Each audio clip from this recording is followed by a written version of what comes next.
Praise the Lord. கர்த்தருடைய நாமம் மகிமைப்படுவதாக. இந்த காலை நேரத்தில் உங்கள் யாவருக்கும் இயேசு நாமத்தில் வாழ்த்துகள். கண்களை மூடி நாம் ஜெபிப்போம். கடந்த 6 மாதங்கள் கர்த்தர் நம்மை அற்புதமாய் பாதுகாத்தார். இந்த புதிய மாதத்தில் காலை நேரத்தில் தேவ சமூகத்தில் கூடி வருவதற்கு கர்த்தர் கிருபையாக உதவி செய்தார். நன்றி ஆண்டவரே, நாங்கள் உம்மை துதிக்கிறோம், ஸ்தோத்திரிக்கிறோம், துதிக்கிறோம், உமக்கு நன்றி செலுத்துகிறோம். கடந்த 6 மாதங்களாக பாதுகாத்தீர். ஜூன் மாதம் முழுவதும் உம்முடைய கிருபை எங்களை நடத்தின தயவுக்காக நன்றி ஆண்டவரே. ஒவ்வொரு நாள் நீர் கொடுத்த எல்லா கிருபைகளுக்காக நன்றி. வருடத்தின் பாதி ஆண்டுகளை ஆண்டவரே நாங்கள் கடந்து வர ஆண்டவர் உதவி செய்திருக்கிறீர். இந்த புதிய நாளுக்காக, புதிய மாதத்திற்காக நன்றி செலுத்துகிறோம். இந்த வாக்குத்தத்த ஆராதனை கர்த்தர் எங்களுக்கு ஆசீர்வதித்து தருவீராக. இந்த ஆராதனையின் ஒவ்வொரு பகுதியிலும் தேவ பிரசன்னம் இறங்க நாங்கள் ஜெபிக்கிறோம் ஆண்டவரே. தேவ நாம மகிமைப்படத்தக்கதாக இந்த ஆராதனை நடைபெற ஆண்டவர் உதவி செய்வீராக. இயேசுவின் நாமத்தில் ஆமென். கர்த்தருக்கு மகிமை உண்டாவதாக. இந்த காலை நேரத்தில் மீண்டும் ஒரு முறை உங்கள் யாவருக்கும் இயேசு நாமத்தில் வாழ்த்துக்கள். இந்த ஜூலை மாதம் வாக்குத்தத்த செய்தியை கொடுப்பதில் மிக்க மகிழ்ச்சி அடைகிறேன். நீங்கள் இந்த செய்தியை கேட்டு தொடர்ந்து கர்த்தரை பாடி புகழ்ந்து நீங்கள் ஜெபியுங்கள். கர்த்தர் உங்கள் ஒவ்வொருவரையும் ஆசீர்வதிப்பாராக. இந்த நாளிலும் பிலிப்பியர் 4 அதிகாரம் 19வது வசனத்தில், என் தேவன் தம்முடைய ஐஸ்வரியத்தின்படி உங்கள் குறைகளை கிறிஸ்து இயேசுவுக்குள் மகிமையிலே நிறைவாக்குவார். என் தேவன் தம்முடைய ஐஸ்வரியத்தின்படி உங்கள் குறைகளை நிறைவாக்குவார்.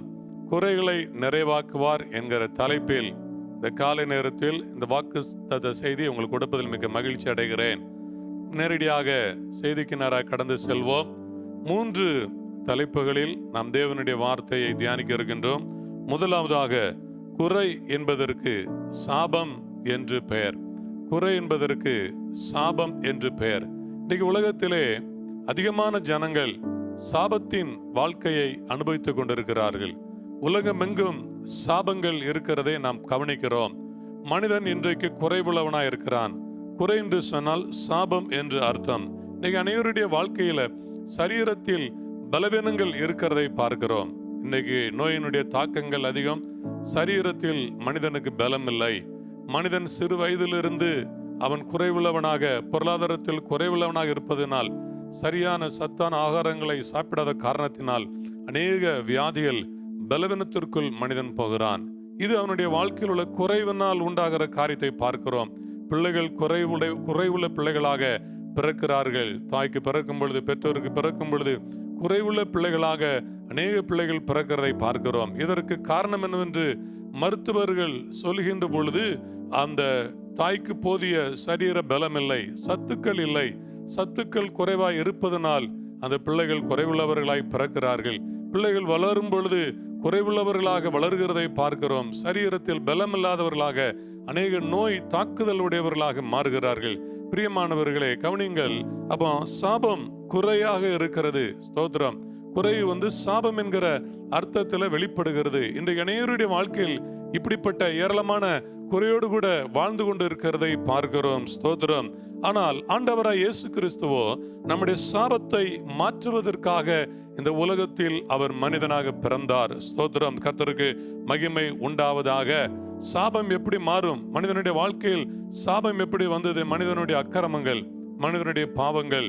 ஏசாயா தீர்க்கதரிசன புஸ்தகம் 53 அதிகாரம் 6வது வசனத்தில் கர்த்தருடைய வார்த்தை இப்படியாக சொல்கிறது, நாம் எல்லோரும் வழிதப்பி அவனவன் தன் வழியிலே போனோம். கர்த்தரோ நம் எல்லாருடைய அக்கிரமத்தை அவர் மேல் விழப்பண்ணினார்.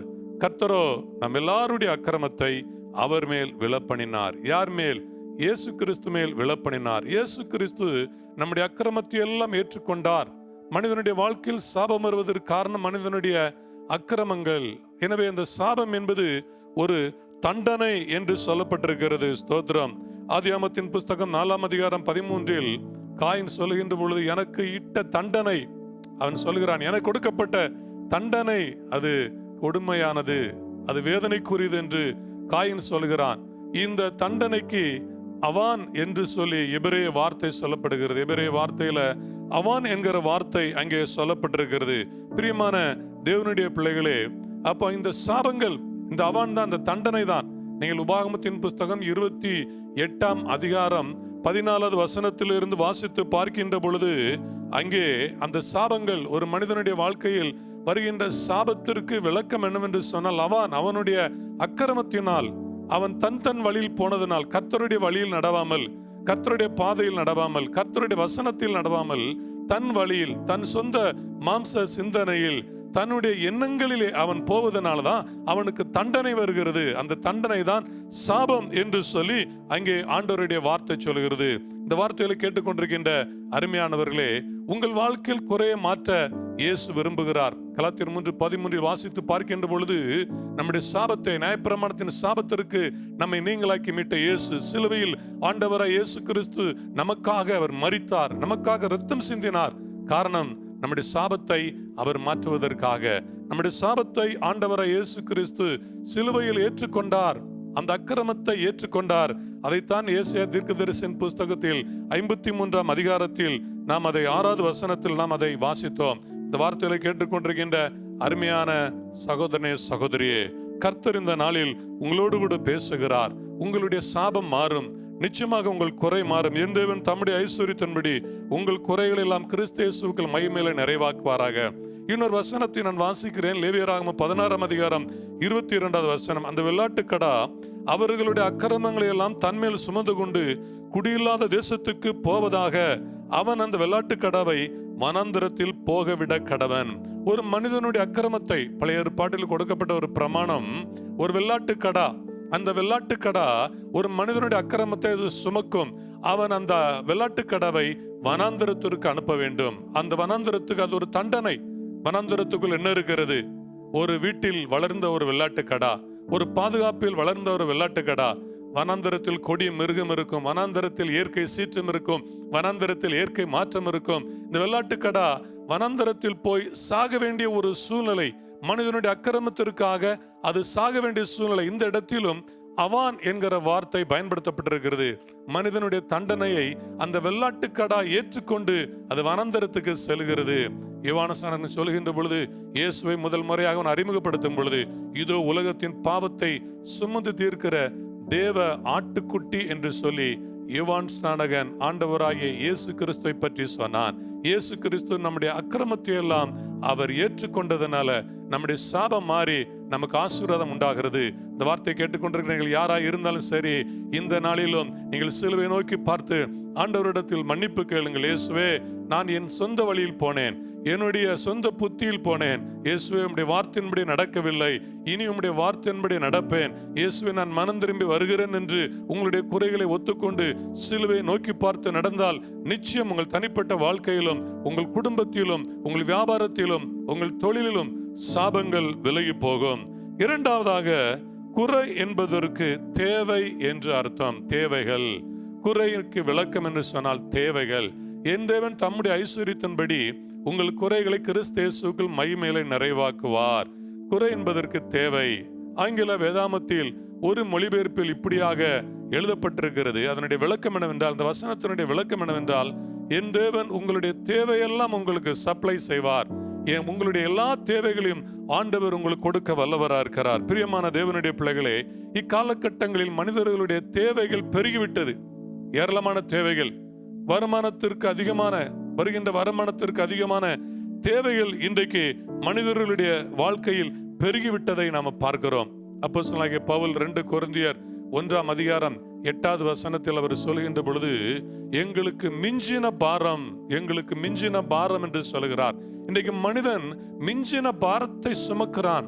தன்னுடைய பலத்திற்கு மிஞ்சின பாரம், தன்னுடைய வாழ்க்கையில் அவனுடைய வருமானத்திற்கு அதிகமான தேவைகளை மனிதனுடைய வாழ்க்கையில உண்டாகிறதை நம்ம பார்க்கிறோம். எல்லாருடைய வாழ்க்கையில் இது உண்டாகிறது. ஸ்தோத்திரம், கர்த்தருக்கு மகிமை உண்டாதாக. ஒரு காலத்துல கர்த்தருடைய ஊழியத்திற்கு வந்த பொழுது நிறைய தேவைகள் ஒன்று கிடையாது. ஸ்தோத்திரம். ஆனால் சபை வளர்ச்சி அடைய மக்கள் வர வர ஏராளமான தேவைகள், சபையினுடைய தேவைகளை குறித்தும் நான் சொல்லுகின்ற பொழுது ஏராளமான தேவைகள், சபையில் மக்கள் பெருகும் பொழுது அதை விரிவாக்கத்திற்காக கடந்த நாளில் ஒரு சகோதரர் கான்ஃபரன்ஸ் காலில் சபை வளர்ச்சி குறித்து சொல்லும் பொழுது இந்த கருத்தை சொன்னார். சபை வளர்ச்சி அடையும் பொழுது ஏராளமான பொருளாதார தேவைகள் இருக்கிறது. பாருங்க, ஒரு சபை, நம்முடைய சபை 2 மடங்காக பெருகும் பொழுது இன்னொரு இதே அளவிற்கு ஒரு புதிய கட்டிடம் கட்டி அதை சரி பண்ண வேண்டும் என்று சொன்னால் 1.5 கோடி ரூபாய் வரைக்கும் தேவைப்படும். இக்காலகட்டத்தினுடைய விலைவாசி. எனவே பிரியமானவர்களே, தேவை, மனிதனுடைய தேவைகள் பெருகிறது. எல்லா இடத்திலும் தேவைகள் பெருகிறது. அரசாங்கத்திற்கு தேவைகள் பெருகிறது, படிப்பு செலவுக்கு தேவைகள் பெருகிறது, வீடு கட்ட தேவைகள் பெருகிறது, எல்லா விலைகள் கூடுவதனால் தேவைகள் பெருகிறது. ஆனாலும் ஆண்டவருடைய வார்த்தை சொல்கிறது, உங்களுடைய எல்லா தேவைகளையும் ஆண்டவர் பூர்த்தியாக்க வல்லவராய் இருக்கிறார். உங்கள் பலத்திற்கு மிஞ்சின, உங்கள் திராணிக்கு மிஞ்சின, உங்களுடைய அறிவுக்கு மிஞ்சின, உங்கள் திறமைக்கு மிஞ்சின தேவைகள் வரலாம். 2 நாளாகமத்தின் புஸ்தகம் 20ஆம் அதிகாரத்தில் யோசபாத் நாட்களிலே அவனுக்கு எதிராக எழும்பின யுத்தத்தை குறித்து பார்க்கும் பொழுது 3 வித கூட்டம் அவனுக்கு எதிராக வந்தார்கள். அவனுக்கு இருந்தது கொஞ்சம், அவனுக்கு எதிராக வந்தது 3 வித கூட்டங்கள். ஆனால் ஆண்டவர் அவனுக்கு ஒரு வெற்றி கொடுத்தார். பிரியமானவர்களே, உங்கள் வாழ்க்கையில் ஒவ்வொரு நாளும் உங்கள் பலத்திற்கு மிஞ்சின போராட்டங்கள் வரும். உங்களுடைய வாழ்க்கையில் உங்களுடைய வருமானத்திற்கு அதிகமான தேவைகள் வரும். ஆனால் ஆண்டவரை இயேசு கிறிஸ்து மேல் விசுவாசம் வைக்கும் பொழுது நிச்சயமாகவே ஆண்டவரை இயேசு கிறிஸ்து உங்கள் தேவையெல்லாம் சந்திப்பதற்கு அவர் வல்லவராய் இருக்கிறார். நிச்சயமாகவே ஆண்டவருடைய வல்லமை, ஆண்டவருடைய கிருபை உங்கள் தேவையெல்லாம் சந்தித்து உங்களை அற்புதமாக நடத்தும். 3ஆவதாக சொல்கின்ற பொழுது, அங்கே குறைவு என்று சொல்லும்போது அதனுடைய விளக்கம் என்னவென்று சொன்னால், அதனுடைய எதிர்ப்பதம் நிறைவு. ஸ்தோத்திரம். தேவன் தம்முடைய ஐஸ்வரியத்தின்படி உங்கள் குறைகளை நிறைவாக்குவார். இந்த இடத்தில் நான் ஒரு ஆவிக்குரிய அர்த்தத்தை உங்களுக்கு சொல்ல விரும்புகிறேன், ஒரு ஆவிக்குரிய விளக்கம். மார்க் எழுதின சுவிசேஷம் 10ஆம் அதிகாரம் 17ஆம் வசனம் முதல் 21ஆம் வசனம் வரை வாசித்து பார்க்கின்ற பொழுது, ஒரு நியாயசாஸ்திரி ஒரு மனிதன் இயேசுவினிடத்தில் ஓடி வருகிறான். இயேசுவே, எனக்கு நித்திய ஜீவன் வேண்டும். என் ஆண்டவரே, இயேசுவே, நான் ஆண்டவருடைய பிள்ளையாய் வாழ வேண்டும், எனக்கு பரலோகம் வேண்டும், நான் எப்படி வாழ வேண்டும் என்று சொன்ன பொழுது இயேசு அவனிடத்தில் அநேக காரியங்களை சொன்னார். கட்டளைகளை கைக்கொள்ள சொன்னார். இதையெல்லாம் என் சிறு வயது முதல் நான் கைக்கொள்கிறேன் என்று சொன்னான். உடனே அவனை உற்று பார்த்து ஆண்டவராய் இயேசு சொல்லும் பொழுது, உன்னிடத்தில் ஒரு குறை இருக்கிறது என்று ஆண்டவர் சொன்னார். அப்ப அவனுடைய ஆவிக்குரிய வாழ்க்கையுடைய குறை, ஆவிக்குரிய வாழ்க்கையில ஒரு குறை இருக்கிறது. பிரியமான தேவஜனம், இன்றைக்கு ஒரு மனிதனுடைய வாழ்க்கையில உலக பிரகாரமான குறை, உங்களுக்கு இந்த குறை இருக்கிறது, நீங்க கடன் பிரச்சனையில கஷ்டப்படுறீங்க, நீங்க வீடு இல்லாம இருக்கிறீங்க, நிலம் இல்லாம இருக்கிறீங்க, வாகனம் இல்லாமல் இருக்கிறீங்க என்று சொன்னோடனே அதையெல்லாம் அவர்கள் ஏற்றுக்கொள்வார்கள். ஆமா, எனக்கு இதெல்லாம் தேவையா இருக்கிறது, என் பிள்ளைகள் படிப்புக்கு பணம் தேவை இருக்கிறது, எனக்கு வீடு தேவை இருக்கிறது, எனக்கு சொந்த வீடு தேவை இருக்கிறது என்று உலக பிரகாரமான குறைகளை ஏற்றுக்கொள்வார்கள், அதற்காக ஜெபிக்க சொல்வார்கள். ஆனால் ஆவிக்குரிய குறையை இன்றைக்கு சுட்டி காட்ட முடியாது. ஒரு மனிதனுடைய வாழ்க்கையில அன்றைக்கு ஆண்டவருடைய பிள்ளைகளா இருக்கிறவர்கள், கிறிஸ்தவர்களா இருக்கிறவர்களுடைய ஆவிக்குரிய குறைவு, நீங்க ஜெபத்துல குறைவா இருக்கிறீங்க, ஆராதிப்பதில் குறைவா இருக்கிறீங்க, வேத வசனத்தில் நீங்க வாழ்க்கையில குறைவா இருக்கிறீங்க, அதை சுட்டி காட்டினால் இல்லை, நான் ஒன்றிலும் குறைபடவில்லை என்று சொல்லி அநேகர் சொல்லுகிறதை நம்ம பார்க்கிறோம். பிரியமானவர்களே, நாம் இன்னும் குறைவுள்ளவர்களா இருக்கிறோம். அப்போஸ்தலனாகிய பவுல் சொல்கின்ற பொழுது, இன்னும் நான் அடைய வேண்டிய பிரகாரம் அடையவில்லை, இன்னும் நான் ஆவிக்குரிய வாழ்க்கையில் இன்னும் நான் தேறினவன் என்று நான் எண்ணுகிறதில்லை, இன்னும் தேர்வதற்கு நான் முயற்சி எடுக்கிறேன் என்று அப்போஸ்தலனாகிய பவுல் அவர் குறிப்பிடுகிறதை பார்க்கிறோம். இன்னும் ஒரு வசனத்தை நான் உங்களுக்கு சுட்டிக்காட்ட விரும்புகிறேன். அப்போஸ்தலனாகிய யோவான் வெளிப்படுத்தின விசேஷத்துல 3ஆம் அதிகாரத்துல 17ஆவது வசனத்துல ஆண்டவராகிய தேவன் யோவானுக்கு வெளிப்படுத்தின பொழுது அவன் 3:17 சொல்லுகிறான். ஆண்டவர் சொல்லுகின்ற பொழுது, நீ நிர்பாக்கியம் உள்ளவன், பரிதபிக்கப்படத்தக்கவன், தருத்திரன், குருடன், நிர்வாணி, அதை அறியாமல் நான் ஐஸ்வர்யவான், திரவிய சம்பனன், எனக்கு ஒரு குறைவு இல்லை என்று சொல்லுகிறபடியால். இங்க பாருங்க, ஒரு குறைவு. அடுத்த வசனத்துல வாசித்து பார்க்கின்ற பொழுது, நீ ஐஸ்வர்யவனாகும்படிக்கு நெருப்பிலே புடம்பட்ட பொன்னையும் உன் நிர்வாணமாகி அவலட்சணம் தோன்றாதபடிக்கு நீ உடுத்துக் கொள்வதற்கு வெண் வஸ்திரங்களையும் என்னிடத்தில் வாங்கிக்கொள், நீ பார்வையிடும்படிக்கு உன் கண்களுக்கு கலிக்கம் போட வேண்டும் என்று உனக்கு ஆலோசனை சொல்கிறேன். 3 காரியங்களை இங்கே அப்போஸ்தலனாகிய யோவானுக்கு ஆண்டவர் வெளிப்படுத்துகிறதை பார்க்கிறோம். ஒரு தேவ பிள்ளை, ஒரு விசுவாசி 3 காரியங்களில் அவர்கள் குறைவுள்ளவர்களாக இருக்கிறார்கள். எதில் என்று ஆண்டவர் குறிப்பிடுகின்ற பொழுது, முதலாவதாக ஆண்டவர் சொல்லுகின்ற பொழுது என்ன சொல்லுகிறார்?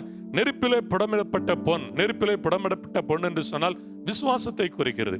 விசுவாசத்தில் குறைவுள்ளவர்கள். இன்றைக்கு ஒரு மனிதன் குறைவோடு இருக்கிறான் என்று சொன்னால் யாராவது மனிதர்கள் உதவி செய்வார்களா? சபை உதவி செய்யுமா? முழங்கால் போட்டு ஜெபிக்கிறது இல்லை, தன் தேவைக்காக தேவனை நோக்கி பார்க்கிறது இல்லை.